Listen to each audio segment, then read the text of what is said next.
आजादी के बाद से लेकर अब तक लोकसभा स्पीकर के खिलाफ अविश्वास प्रस्ताव जब जब भी लाया गया है, इसका संबंध अविभाजित बिहार से जुड़ा रहा है। मतलब केंद्र की सियासत में भूचाल लाने वालों का कनेक्शन बिहार से जुड़ा जरूर रहता है। नमस्कार, आदाब, सत श्री अकाल। मैं हूं मनोज नारायण सिंह और आप देख रहे हैं मंथन टुडे। जब जब लोकसभा स्पीकर के खिलाफ अविश्वास प्रस्ताव लाया जाता है, बिहार का भागलपुर चर्चा के केंद्र में आ जाता है। अब तक 4 अविश्वास प्रस्ताव लाए गए हैं और चारों प्रस्तावों के प्रस्तावकों का भागलपुर से गहरा नाता रहा है। आजादी के बाद से लेकर अब तक लोकसभा अध्यक्ष को हटाने के लिए 4 बार अविश्वास प्रस्ताव लाया गया है। रोचक बात तो यह है कि अविश्वास प्रस्ताव लाने वाले चारों नेताओं का संबंध अविभाजित बिहार से जुड़ा है। 3 बार अविश्वास प्रस्ताव लाने वाले नेताओं का तो प्रत्यक्ष रूप से बिहार के भागलपुर और झारखंड के गोड्डा से जुड़ाव रहा है। चौथा अविश्वास प्रस्ताव पेश करने वाले डॉक्टर मोहम्मद जावेद बिहार के किशनगंज के सांसद हैं।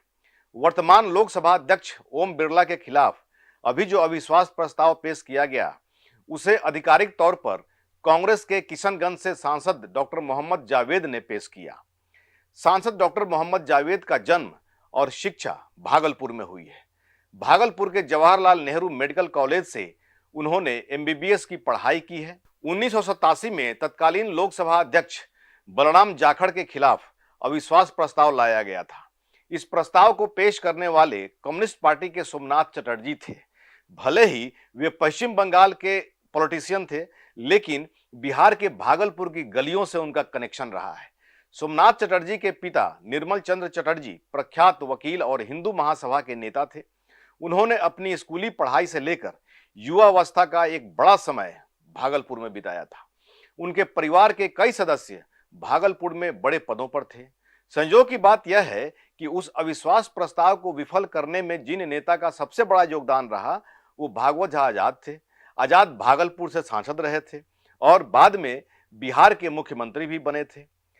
तत्कालीन लोकसभा अध्यक्ष सरदार हुकुम सिंह के खिलाफ 1966 में अविश्वास प्रस्ताव लाया गया था। इस प्रस्ताव के प्रस्तावक मधु लिमये थे और वे उस समय बिहार के मुंगेर से सांसद थे, जो तब भागलपुर मंडल का हिस्सा हुआ करता था। मधु लिमये मुंगेर से 1964 के उपचुनाव में जीतकर सांसद बने थे। मधु लिमये प्रखर समाजवादी नेता थे। वैसे तो वे महाराष्ट्र के निवासी थे, लेकिन उनकी कर्मभूमि बिहार रही है। उन्होंने मुंगेर और बांका का प्रतिनिधित्व किया था। संसदीय नियमों के बारे में उन्हें प्रकांड विद्वान माना जाता था। वे नियमों की व्याख्या कर सरकार और अध्यक्ष दोनों को असहज कर देते थे। देश में लोकसभा के सबसे पहले स्पीकर जीवी मावलंकर के खिलाफ लाया गया सबसे पहला अविश्वास प्रस्ताव था। आचार्य JB कृपलानी के नेतृत्व में यह प्रस्ताव लाया गया था। आचार्य JB कृपलानी का बिहार और भागलपुर से गहरा संबंध रहा।